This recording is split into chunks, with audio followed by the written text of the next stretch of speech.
संविधान को खतरा है, संविधान धोखे में है, संविधान बचाओ। कौन बचाएगा संविधान? तो भारत के लोग बचाएंगे, वही द पीपल ऑफ इंडिया, हम ही बचाएंगे। कौन बचाने वाला है? इस देश की सरकार और प्रशासन ने सही माने में संविधान के मूलभूत वैल्यूज को सही माने में अगर आत्मसात किया होता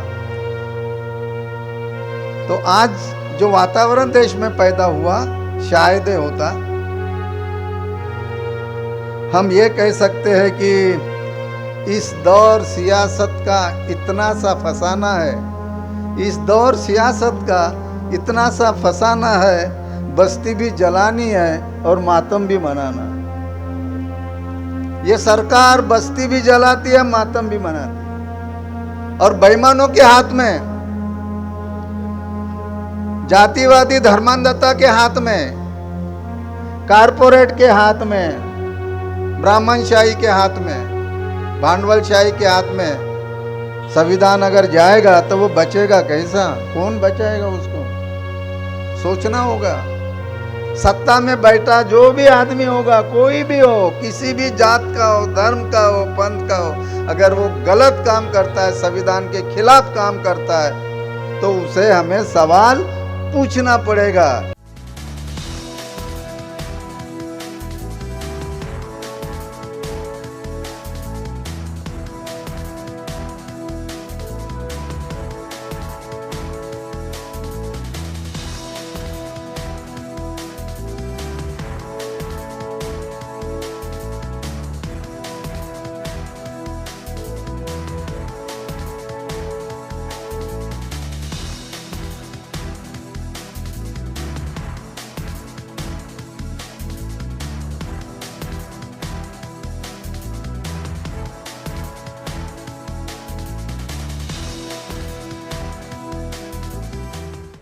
मी परवा चंद्रपूरला संविधान दिनाच्या कार्यक्रमात होतो. महिला फार मोठ्या प्रमाणात होत्या.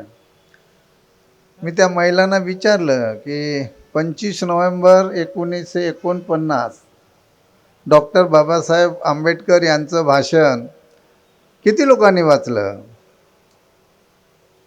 आता मी हा प्रश्न इथे नाही तुम्हाला विचारणार.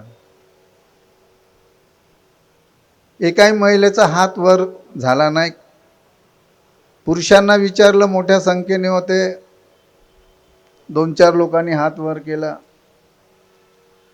मला वाटतं संविधान दिवस साजरा करत असताना जर आपण डॉक्टर बाबासाहेब आंबेडकर यांच्या 25 नोव्हेंबर 1949च्या भाषणाच्या जर चिंतन केलं नाही तर आपल्याला संविधान दिवस हा साजरा करणं एक फक्त इव्हेंट होऊन जाईल.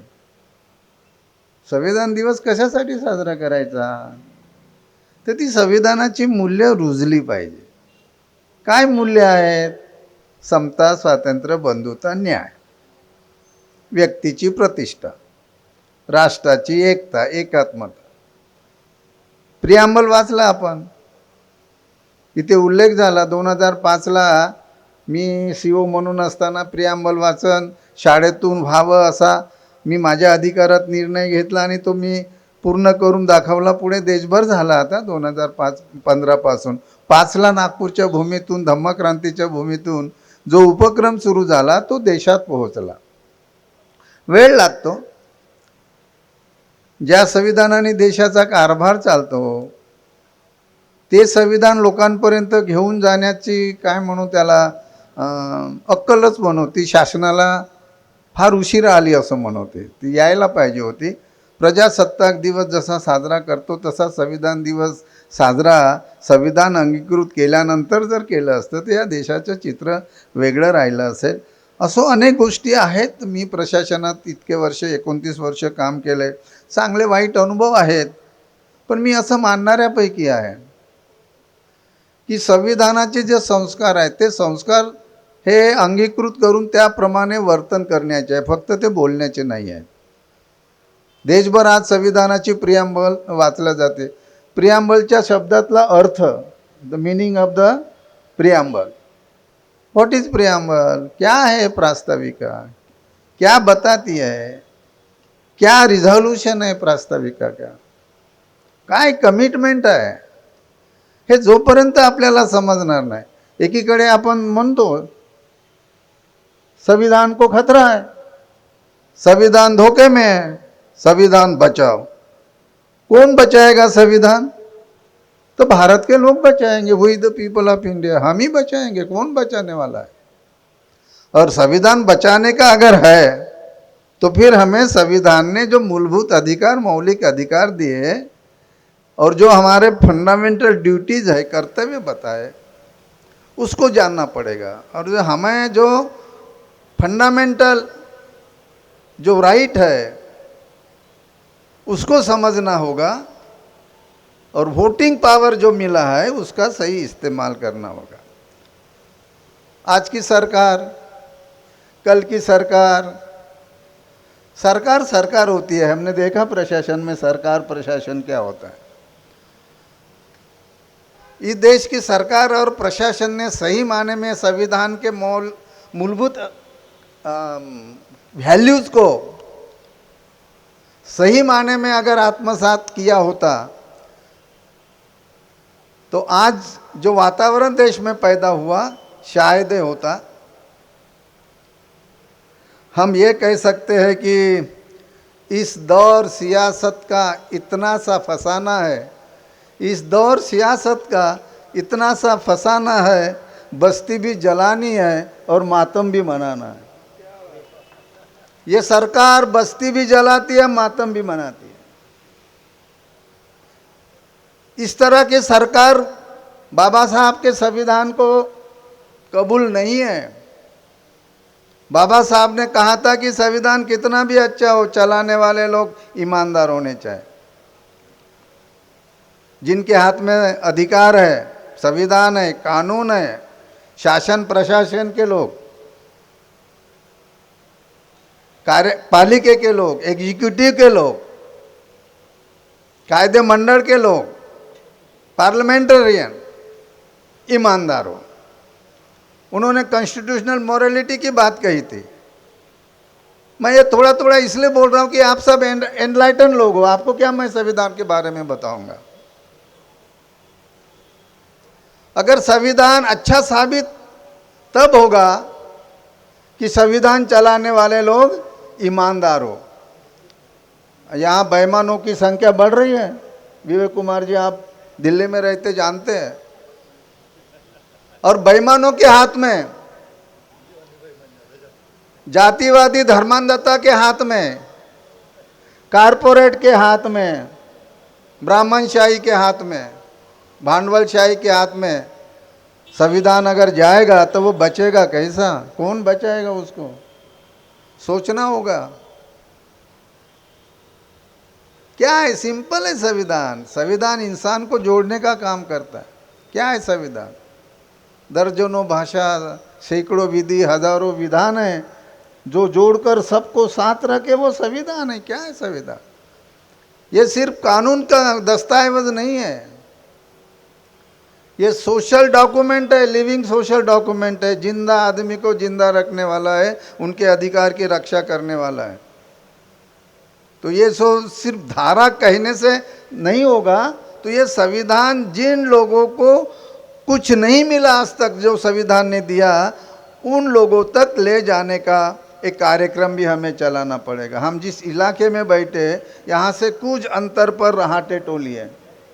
मैं कई बार जा चुका हूँ, मैं इसलिए उसका उल्लेख कर रहा हूँ. आप सारे जानकार लोग हैं, पढ़े लिखे लोग हैं, बहुत सारे लोग शासन व्यवस्था में रह चुके हैं, प्रशासन को जानते हैं. ये रहाटे टोले के लोगों को आज तक कास्ट सर्टिफिकेट नहीं मिल पा रहे हैं. मांग आरोग्य समाज के लोग हैं जो सही माने में शेड्यूल कास्ट है, कास्ट सर्टिफिकेट क्यों नहीं मिल रहा? उनके पास डॉक्यूमेंट नहीं. 1 साल पहले से हम सरकार के पीछे, अब मैं व्यवस्था में होने की वजह से मुझे प्रक्रिया मालूम है, कानून मालूम है, प्रोसीजर मालूम है. हमने यहाँ के डिप्टी चीफ मिनिस्टर जी को कहा, उनका ये निर्वाचन क्षेत्र है.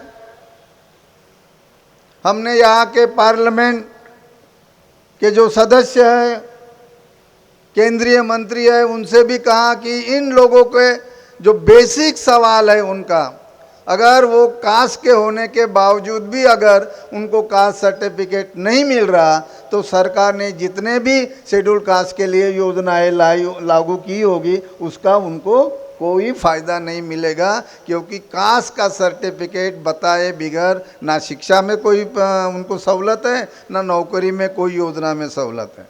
1.5 साल से प्रस्ताव सामाजिक न्याय विभाग के पास पड़ा हुआ, कोई देखने के लिए तैयार नहीं, कोई बात करने के लिए तैयार नहीं। संविधान बचाना ओरिजिनली किसका काम है? जैसे मैंने कहा, जिसके हाथ में संविधान है।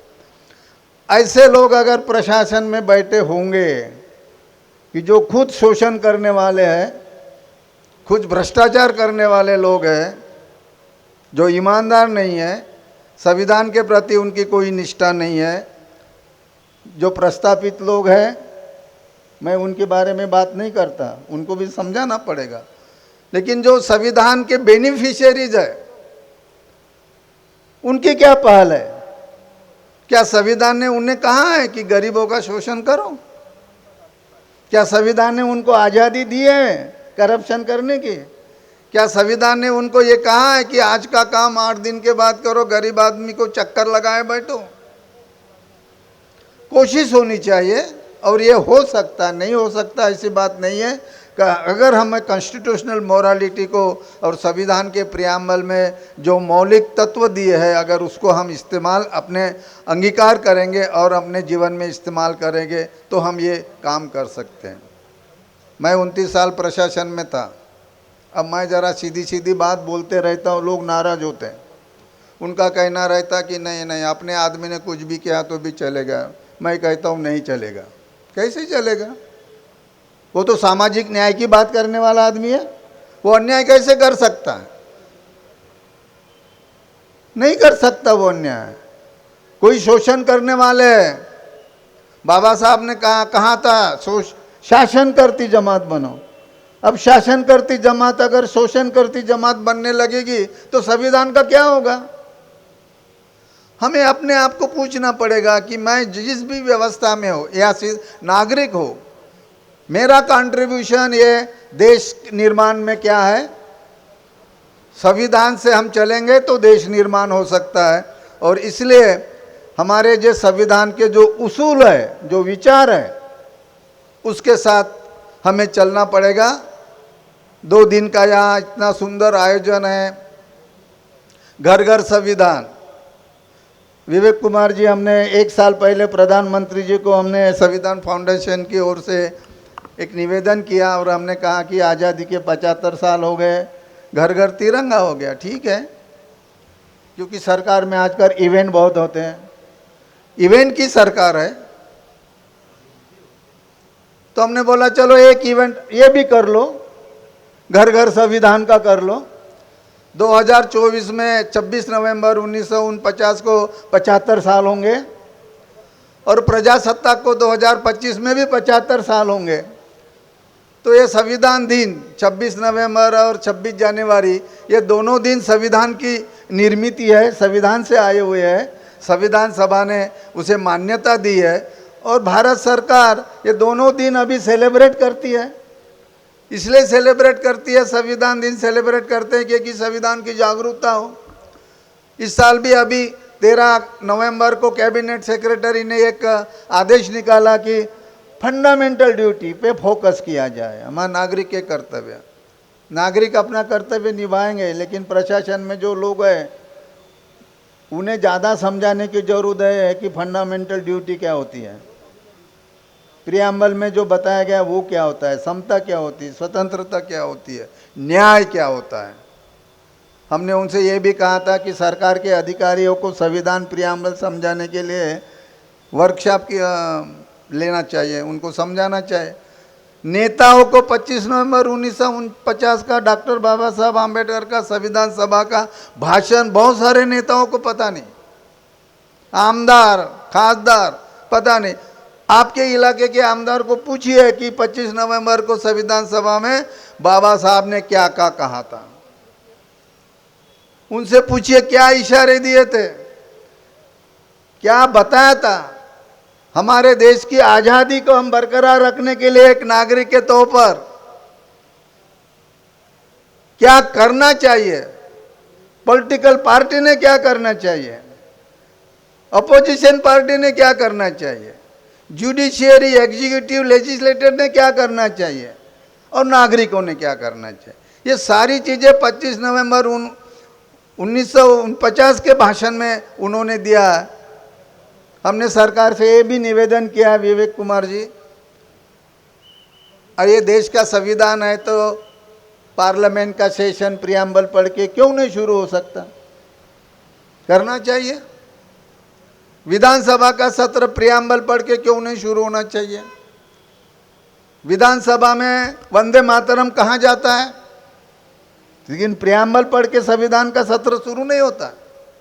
होना चाहिए, ये इसलिए होना चाहिए कि कम से कम प्रियम्बल के जो शब्द है वो लोक प्रतिनिधि सुनेंगे, पढ़ने की कोशिश करेंगे, समझने की कोशिश करेंगे और उस पर अमल करने की भी कोशिश करेंगे। और एक संविधान के सम्मान और संविधान निर्माण में जिन जिन लोगों का योगदान है, डॉक्टर बाबा साहब आम्बेडकर, पंडित जवाहरलाल नेहरू है, सरदार वल्लभ भाई पटेल है, मौलाना आज़ाद है, डॉक्टर राजेंद्र प्रसाद है और बाकी सारे सदस्य संविधान सभा के, उन लोगों ने अपनी बड़ी मेहनत से, दूरदृष्टि से और एक राष्ट्रभक्ति के भावना से इस देश का संविधान बनाया है कि जिसे हर नागरिक को मौका मिले, अपॉर्चुनिटी मिले, हर नागरिक प्रगति करे।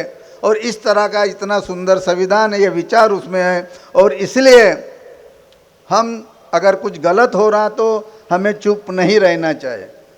उसूलों पे आँच आए तो टकराना जरूरी है, उसूलों पे आँच आए तो टकराना जरूरी है। अगर जिंदा हो तो जिंदा नजर आना जरूरी है। संविधान ने हमें यही बताया कि हम जिंदा है, नागरिक है, बाबा साहब के लोग हैं। ये कहना बड़ा आसान है कि हम बाबा साहब के लोग हैं। बाबा साहब ने अपने जीवन में जो संघर्ष, जो सैक्रिफाइस, जो सेल्फ रिस्पेक्ट, बाबा साहब की अगर हम दो ही बातें करें, विद्वता छोड़ दीजिए, उतनी विद्वता हम नहीं पा सकते, लेकिन हम शील सदाचार को तो अपना सकते हैं, उनके स्वाभिमान को। बाबा साहब अपने जीवन में कहते हैं, अगर मैं चाहता तो सब कुछ मैं मिला सकता था, इतनी भी मेरे पास ताकत विद्वता थी, लेकिन नहीं, मैं किसी के सामने हाथ फैला के कुछ मांगा नहीं मांगा।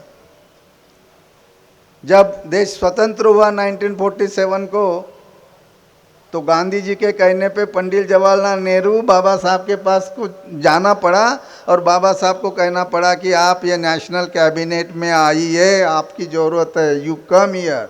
And he became the first law minister and the drafting chairman of the constitution. और ये सुंदर प्रियम्बल का जो प्रिसाइस है, ऐसा एक सुंदर संविधान हमें मिला है। मैं आज के मौके पे आप सबको संविधान दिन की शुभेच्छा देता हूँ और यही अपील करूँगा, कल क्या हुआ भूल जाइए, लेकिन आने वाला कल विवेक कुमार जी बताएंगे आपको, इतना आसान नहीं है। संविधान को खतरा है, इसका मतलब संविधान से ने जो बताया, जो संविधान के अनुसार देश का जो राज्य कारोबार है वो नहीं चल रहा, इसलिए हम कहेंगे कि उसको खतरा है। तो उसे कैसे बचाएंगे? तो हम हमारे पास में जो सिटीजन करके हमारे पास में जो ताकत संविधान ने दी है उसका इस्तेमाल करेंगे, या हम व्यवस्था को सवाल पूछेंगे। सत्ता में बैठा जो भी आदमी होगा, कोई भी हो, किसी भी जात का हो, धर्म का हो, पंथ का हो, अगर वो गलत काम करता है, संविधान के खिलाफ काम करता है, तो उसे हमें सवाल पूछना पड़ेगा कि आप ये नहीं कर सकते, ये संविधान के खिलाफ है। अगर हम ये कहेंगे कि मुझे क्या करना, मेरा तो सब कुछ ठीक हो गया, अभी नौकरी हो गई, रिटायर हो गए, नहीं करोगे तो पेंशन वालों को भी खतरा है, पेंशन निकाल देगा वो जो बैठा हुआ है उधर दिल्ली में प्रधानमंत्री, त्याची सटकली तो मग काय होणार है? कुछ भी हो सकता है, क्या करोगे आप? संविधान है तो आज़ादी है बोलने की, संविधान है तो स्वतंत्रता है, हम यहाँ बैठ के बात कर रहे हैं, अगर नहीं रहेगा तो गुलामी, और जो गुलाम है उसका कोई अधिकार हक नहीं होता है, गुलाम गुलाम ही होता है। तो हमारी अपनी स्वतंत्रता के लिए, देश की स्वतंत्रता आज़ादी को कायम रखने के लिए हमें संविधान के अनुसार चलना होगा, और यही संविधान दिन का संदेश है। आपने मुझे यहाँ बुलाया, सम्मान दिया, मैं वक्त पे हमेशा जाते रहता हूँ, लेकिन आज वॉक फॉर संविधान जो हम लोगों का और आप सबको मिलके एक आयोजन होता है, वहाँ मुझे देर हो गई, इसलिए मैं आपसे माफ़ी भी चाहता हूँ कि कार्यक्रम लेट शुरू हुआ। फिर से आपके सबके प्रति मैं अपना आदर भाव व्यक्त करते हुए, बाबा साहब को याद करते हुए, और ये निर्धार के साथ कि हम जो भी करेंगे वो संविधान के अनुसार करेंगे, और संविधान को कि अमल बजावने के लिए जो जो भी व्यवस्था है उससे हम सवाल पूछते रहेंगे। ये निर्धार के साथ मैं यहाँ मेरी बात खत्म करता हूँ। धन्यवाद। जय भीम।